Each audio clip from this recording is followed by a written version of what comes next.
On a quiet street in Port St. Lucie, Florida, lined with neatly trimmed lawns and homes that looked nearly identical in their suburban order, no one could have predicted what was hiding behind the walls of the Hadley residence on July 16, 2011. The palm trees swayed gently in the heat. The sound of sprinklers ticking against driveways was the loudest thing you'd hear on a summer afternoon. To the outside world, it was just another peaceful day in a town built for ordinary families. But inside one of those homes, something had already gone horribly, irreversibly wrong. Tyler Hadley was 17 years old. By all accounts, he had a typical upbringing, a middle-class boy in a stable neighborhood, raised by two loving parents, Blake and Mary Jo Hadley.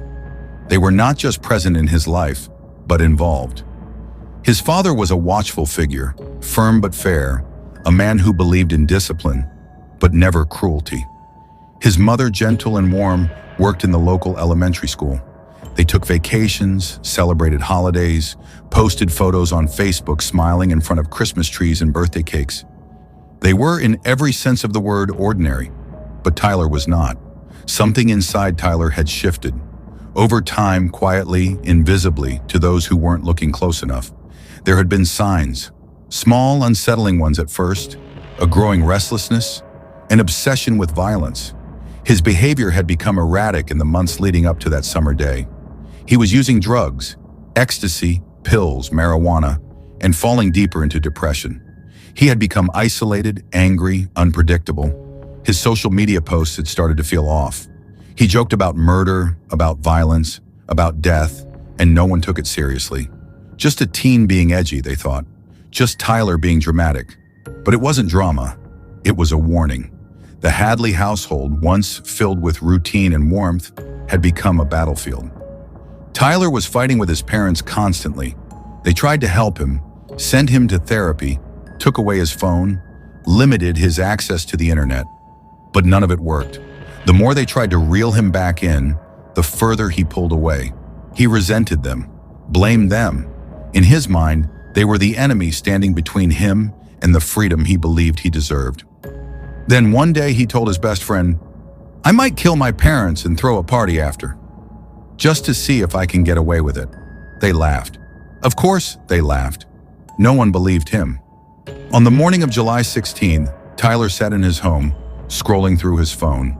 He wasn't thinking about homework or summer plans. He wasn't wondering what movie to watch or what game to play. He was thinking about murder. He was imagining what it would feel like, how long it would take, how he would do it. He knew his parents would be home all day. He knew they'd never see it coming. He took 2 ecstasy pills to steel his nerves. Then he hid their cell phones. He walked into the garage, grabbed a claw hammer, and stood behind his mother as she worked at the family computer. The first blow came down hard. The sound of metal against bone shattered the silence of the home. She screamed, tried to turn, but it was too late. Tyler hit her again, and again, and again. Her blood splattered the floor, the walls, the furniture. As she collapsed, he kept going, driven not by rage, but by a terrifying emptiness. His father heard the screams and came running. Tyler turned to him, and with the same hammer attacked. Blow after blow. Blake tried to fight back, to block, to run. But the shock, the confusion, the sheer horror of it overwhelmed him. He begged his son to stop, but Tyler didn't stop. He couldn't. He was already somewhere else, in a place where none of it was real anymore. When it was over, his parents lay dead. Their bodies were beaten beyond recognition, blood pooling beneath them like shadows that had taken form. The silence returned, but it was different now. Heavy, hollow, permanent. Tyler stood over the bodies, breathing heavily. His arms ached. His clothes were soaked in blood. He wasn't crying. He wasn't shaking. He didn't say a word. Then he cleaned up. He dragged the bodies into the master bedroom, stacked towels and chairs over them, and locked the door. He scrubbed the blood from the floor. He washed himself, changed his clothes, and took a deep breath. Then he sent out a message. "Party at my house tonight." At first, people didn't believe him. Tyler wasn't exactly the guy you expected to throw a party, but the message spread. Word of mouth in a small town moves fast, especially among bored teenagers looking for something to do on a summer night. One by one, they came. Friends, classmates, strangers. Dozens of kids laughing and drinking and taking selfies, all while the corpses of Tyler's parents lay just feet away behind a closed bedroom door. The music was loud. Beer cans littered the counters. People played beer pong in the kitchen, smoked in the backyard, spilled drinks on the carpet. Someone even complimented the smell of the house, not knowing it was masked by layers of cleaning chemicals and scented candles. And through it all, Tyler walked among them, cool, calm, distant. He posed for pictures, made small talk, handed out drinks. But those who looked closely saw something different, something chilling. He was detached, empty. When asked where his parents were, he told people they were out of town. Some said he smirked when he said it. Others said he looked straight through them, like they weren't even there. One classmate asked how he managed to throw a party when he was always grounded. Tyler smiled and said, "They won't be coming back."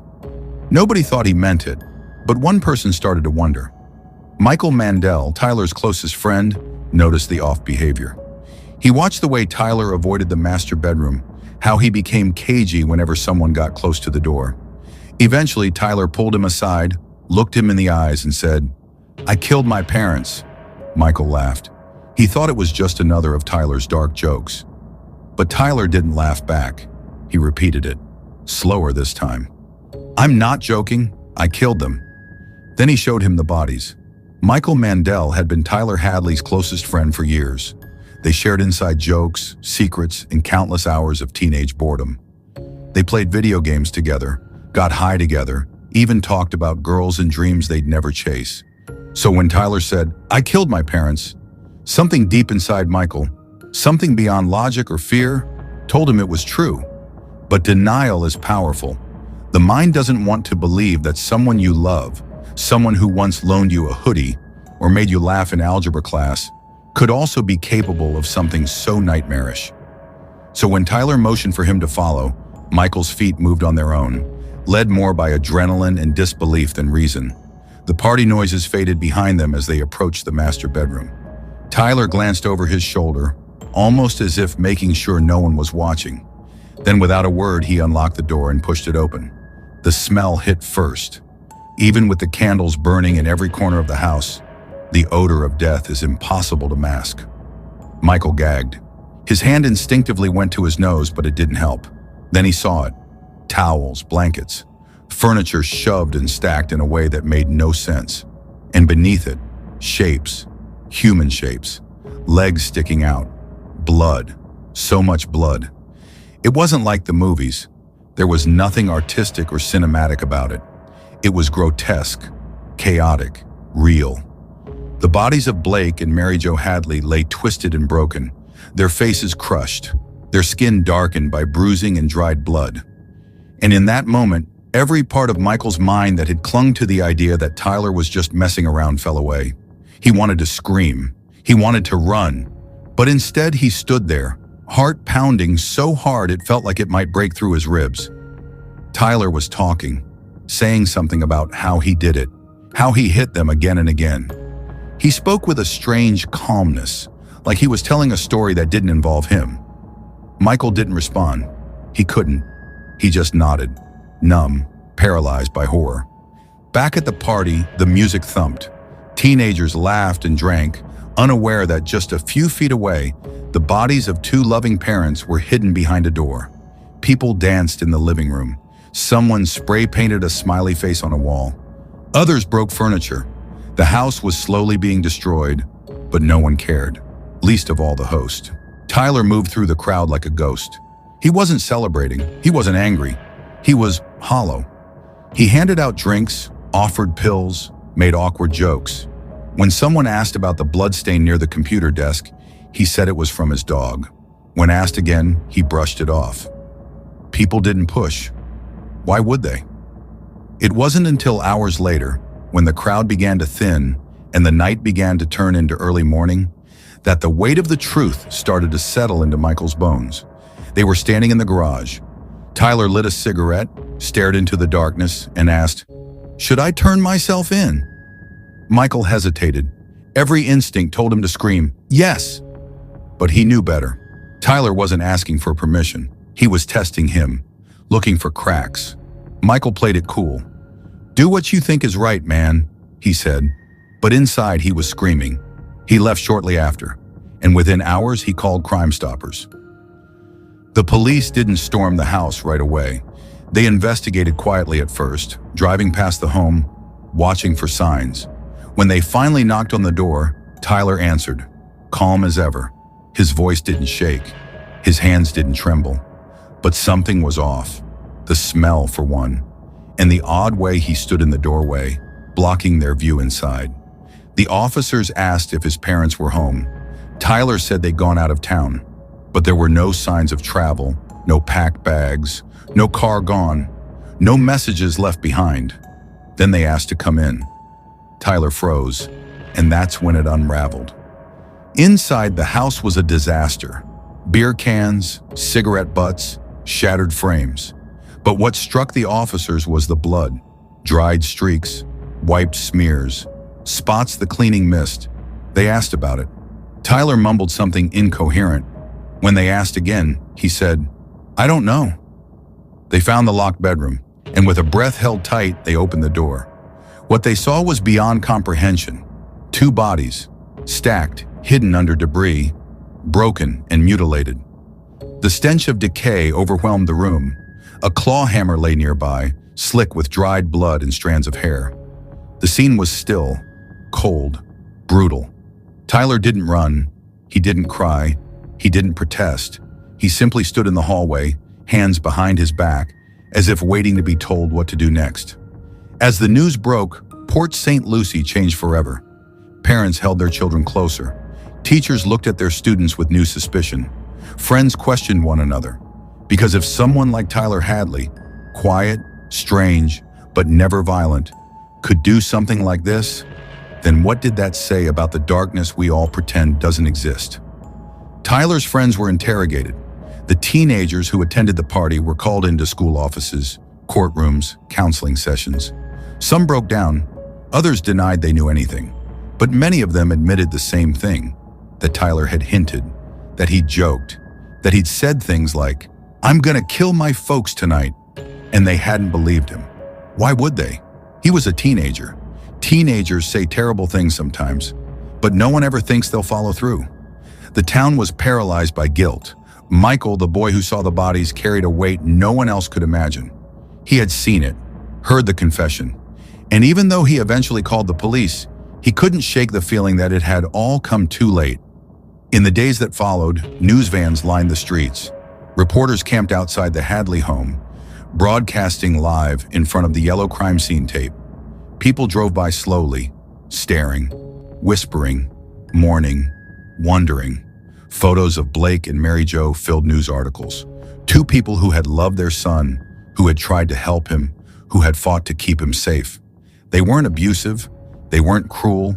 They were good people caught in the storm of something they never saw coming. The funeral was quiet, private, closed casket. There were no answers that could make sense of it. No therapy session, no psychological profile, no explanation that would ever be enough. Tyler Hadley had destroyed his family, not in a fit of rage, not in self-defense, but because he wanted to throw a party, because he thought he could get away with it. The day after Tyler Hadley's arrest, the sun rose on Port St. Lucie. Lucie just like it always had, but something fundamental had changed. Beneath the surface of the warm Florida calm, the town was holding its breath. People stared at their TVs, their phones, their newspapers, each headline more disturbing than the last. The words murder, parents, party, and hammer collided like a storm in the public consciousness. Nobody knew what to say.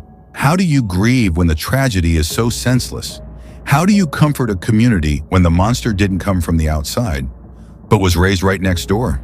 The Hadley house became an object of fascination and fear. Where once there had been birthday parties, Christmas lights, and family dinners, there was now only blood-stained carpet, broken windows, and the silent stench of trauma.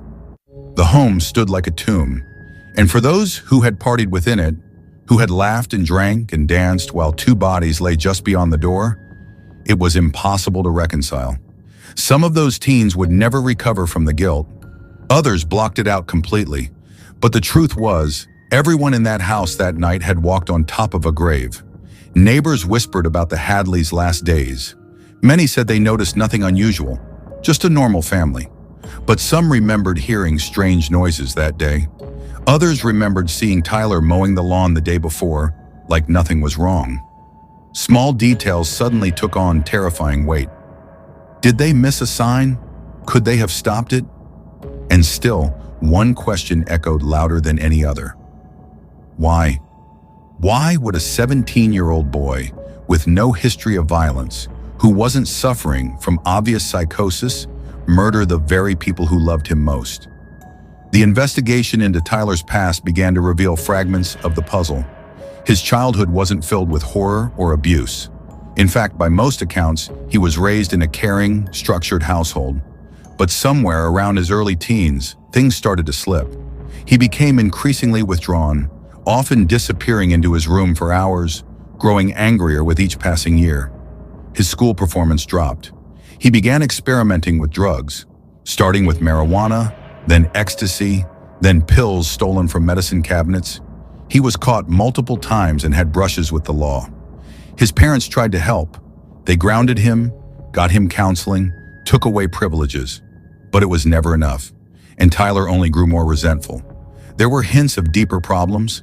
Tyler had told friends that he had been hearing voices. He posted about death often on social media.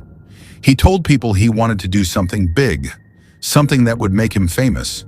He became fascinated with notorious killers, but everyone thought he was just being dark for attention. No one thought he meant it. After all, he was quiet, often polite, even funny. How could that same boy pick up a hammer and do what he did? The answer may lie in something both haunting and simple. He wanted freedom. He wanted to party. He wanted to be seen, and he thought his parents were in the way. It wasn't a crime of passion. It wasn't even premeditated in the traditional sense. It was something darker, emptier, a vacuum of empathy, a total collapse of morality. Tyler had convinced himself that the only way to live how he wanted was to destroy the only people trying to help him. And what he did next proved just how far gone he truly was. As he sat in a jail cell, barely 24 hours after the murders, Tyler still couldn't stop thinking about the party. He asked officers if he'd be famous. He asked if the house had been cleaned up. He asked with unsettling detachment if the photos from that night were online yet. It was as if his parents' lives were already a distant memory, as if the blood on his hands wasn't enough to wake him from the illusion he had built around himself. Meanwhile, his extended family was reeling. Blake and Mary Jo's relatives were devastated, not just by the loss, but by the way it happened. There was no peace in their passing, no natural end, only horror, only questions. They struggled to understand how this child, this boy they had watched grow up, could become a killer. They asked what could have been done differently, what signs they missed, what system failed. The community turned their attention to mental health. Schools held meetings. Parents checked their kids' text messages and social media accounts more closely. Some overcorrected, suddenly terrified of their own children. Others refused to believe a normal kid could ever do something like that, telling themselves that Tyler Hadley must have always been a monster, somehow different from the rest. But that's the most terrifying part of this story. Tyler wasn't a monster in the eyes of those around him. He was a kid, troubled, yes, flawed, definitely, but human, just like everyone else. And if a human could do what he did, then what does that say about what any of us might be capable of in our darkest moments? Friends of the Hadley family organized a vigil. Candles lit up the night as neighbors gathered in silence, some crying, others just staring into the flickering glow. Someone brought a photo of Blake and Mary Jo, the two of them smiling at a beach, sunburned and happy, the wind blowing in their hair. It was hard to look at it and not feel shattered. These were not people who deserved a tragic end. These were not people who raised a killer. They were victims in every sense. And yet their son had done this. The same boy they taught to tie his shoes. The same boy they tucked into bed. He had taken everything from them, and then, after the murders, he had turned their home into a playground of destruction, inviting dozens of kids to trample through the remains of his crime. It was a horror layered in insult, in disrespect, in a complete abandonment of humanity. Even in jail, Tyler's behavior remained strange. He bragged to other inmates about what he'd done. He told stories like they were fiction, detached from the reality of two corpses in a bedroom. He claimed he did it because he felt like it. Sometimes he said it was the drugs. Other times he said it was because he was angry. But the truth was, no explanation ever felt like enough. No motive could justify the method. No desire could account for the brutality. One of the most disturbing revelations came from a letter Tyler wrote to a friend from jail. In it, he said, "I was just living my life. I'm not evil. I'm just a misunderstood kid who made a mistake." A mistake. That word echoed like a slap to the face for everyone who had loved Blake and Mary Jo. What Tyler had done wasn't a mistake. It was a massacre. The more investigators uncovered about the days and hours leading up to the murders, the more surreal the timeline became. Tyler Hadley had, in a very calculated way, been planning the murder of his parents for at least a few days. He had even told some of his friends vague things like, "Something big is coming," or "Don't make plans for Saturday night. You'll want to be at my place." Most brushed it off. He was known for being weird, for joking darkly. But those words took on chilling weight when viewed through the lens of what came after. In hindsight, the signs were glaring, but they're always clearer when you already know the ending. The last photo ever taken of Tyler before the murder was a selfie he took in the bathroom mirror. Shirtless, face emotionless, phone in hand.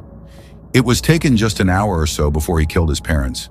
The image now feels like a frozen moment before the storm, a pause in time before something unforgivable unfolded. He wasn't crying in that photo. He wasn't shaking. He looked calm, almost bored. It was that flatness, complete emotional numbness, that disturbed investigators more than anything. After the murders, he did exactly what he had planned. Cleaned up as much blood as he could, shoved the bodies into the master bedroom, locked the door, and lit scented candles to cover the smell. Then he posted about the party on Facebook. "Party at my crib tonight. Maybe." That maybe now reads like a challenge. Will you come? Will you see? And people came. Some kids who attended the party would later confess that they had suspicions. One girl said she was certain something was wrong. Tyler seemed off, the house had a weird odor, and no one had seen his parents. But she hadn't wanted to ruin the night, so she stayed. Others said Tyler had told them directly that he had killed his parents, but they didn't believe him. Because who would?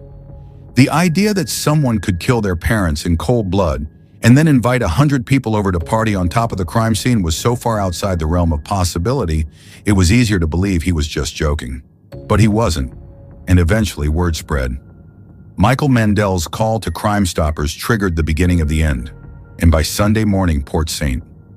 Lucie police had sealed off the Hadley home with yellow tape, the words "Crime Scene Do Not Cross" wrapped around a once normal family's front yard. The funeral services for Blake and Mary Jo Hadley were held quietly, far from the public eye. The grief was private but suffocating. Friends, extended family, co-workers, all struggled to process not just the deaths, but the fact that their son had done this. It didn't compute. It refused to make sense. How could the boy they'd known, helped raise, supported through troubles in adolescence, turn into someone who could murder without hesitation and then throw a party in the same blood-soaked walls? Grief mixed with disbelief. And disbelief slowly twisted into rage. Because while the family mourned, Tyler didn't seem to. In letters he wrote from jail, he focused on things like music, video games, and jail food. He asked about people's lives on the outside, made vague comments about wanting to write a book. He was fascinated by the attention, by the way his name was spreading across the media. There's something deeply disturbing about a person who kills and then wants to be known for it. One detail that stood out, perhaps more than any other, was Tyler's desire to be remembered. He didn't want to disappear into obscurity. He wanted people to know what he did. He wanted to be the subject of stories, of whispers, of Google searches. He wanted the attention more than he feared the consequence. In one of his jail letters, he wrote to a friend, "I know what I did. I know I'll never get out. But people are talking about me. It's crazy. I'm gonna be a legend. A legend? To hear a boy who murdered his own parents describe himself in such terms was beyond unnerving. But it revealed something essential about Tyler's psyche. He was deeply consumed by his own image. Somewhere in his broken mind, infamy had become more valuable than family, and destruction more attractive than connection. Psychologists who later studied the case proposed that Tyler exhibited traits of severe narcissism, sociopathy, and possibly even underlying psychotic features. But the full truth was murky. He didn't fit neatly into any diagnosis. He wasn't completely insane. He knew right from wrong. He had made deliberate choices, some of them days in advance. He had covered his tracks, concealed the crime, manipulated the people around him. All signs of someone who understood the gravity of what he'd done. But why he did it? That remained a haunting void. People offered theories. Some blamed drugs, others pointed to mental illness. Some said it was a cry for help that exploded too far. But at the end of the day, all anyone had was a boy who made an irreversible choice, and two people who paid the ultimate price for it. Port St. Lucie slowly tried to move on, but the stain wouldn't fade. The Hadley house was eventually cleaned, remodeled, even sold. But for locals, it was always the murder house. Some avoided driving down that street. Others would slow down just to look. Teens dared each other to knock on the door. It became a part of local lore, a true crime tale too grotesque to forget.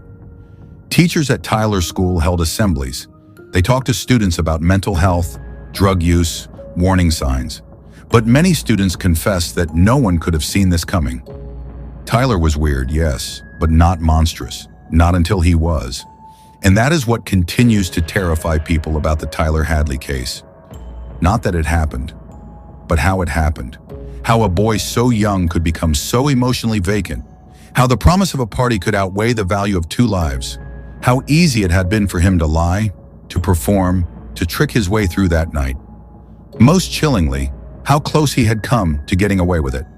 In the aftermath of the tragedy, as the headlines faded and the house grew quiet once again, the emotional wreckage left behind by Tyler Hadley's actions spread far beyond just one family. The echoes of what he did reverberated through schools, neighborhoods, and the hearts of everyone who had ever known him, even in passing.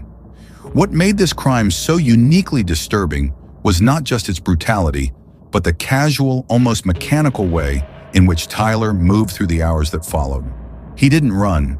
He didn't confess in a burst of guilt. He partied. He laughed, drank, posed for photos. And those images, the party pictures that circulated online, became part of the horror. Teenagers smiling, red Solo cups in hand, music blasting, while the lifeless bodies of Blake and Mary Jo Hadley lay stiff and cold, only feet away behind a locked door. There was no blood in the frame, no shadows betraying the truth, just kids who didn't know, caught in the frame of something monstrous.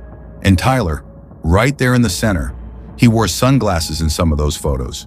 In one, he throws up a peace sign. In another, he's leaning against the kitchen counter like any other teenager hosting a get-together. Only he wasn't just the host, he was the executioner. One of the most haunting moments from that night came not from what Tyler said, but how he said it. When people asked him where his parents were, he would say, "They won't be coming back." It was meant as a joke, a quip, a quick way to avoid further questions. But when you know what he meant, when you really know, it cuts like a blade. His behavior that night was filled with tiny clues, his jittery movements, his vague answers, his obsession with locking the bedroom door. He'd stand near it like a guard dog, calmly telling people not to go in. "My parents are asleep," he said. "They don't want to be bothered." But behind that door, the room was soaked in blood, and his mother's lifeless hand stuck out from beneath a blanket like a forgotten doll. For many of the kids who were at that party, the trauma would never leave them. Some dropped out of school, some went to therapy, some never spoke of it again. The guilt of not realizing what was going on, or worse, of brushing off Tyler's warnings as jokes, ate away at them quietly. But for Tyler, he didn't cry in jail. He didn't ask about funeral arrangements. He didn't write apologies to extended family. He wrote letters to friends talking about music, food, and boredom. He signed autographs in detention. He asked for attention. Even years later, in later interviews and prison reports, his lack of remorse remained chilling. He rarely mentioned his parents. When he did, it was almost in passing, as if they were obstacles he had overcome, not lives he had erased. And yet, somewhere buried deep under the layers of ego and emptiness, there must have been a flicker of realization. Because late one night, in the silence of a cold concrete cell, a guard reported seeing Tyler curled in a ball, whispering to himself. No one knows what he said. The guard didn't catch the words, but it was the first time anyone had seen him break, and it didn't last. Within days, he was back to his usual self, detached, sarcastic, unfazed. This story isn't one with a clean ending. There's no redemption arc, no final moment of clarity that brings peace. What Tyler Hadley did can't be undone. The ripple effects can't be reversed. 2 lives are gone, a home has been destroyed, and a community carries a scar it never asked for. The Hadley home would eventually be sold, its walls repainted, its floors replaced. But no amount of remodeling could erase the memory of what happened there. The neighbors never forgot. The kids never stopped whispering. The street never felt the same. Years later, when people drive past 371 Northeast Grandeur Avenue, they don't see a house. They see a warning. They remember the story of a boy who smiled while his parents' blood dried on the floor. They remember that evil doesn't always look like a monster.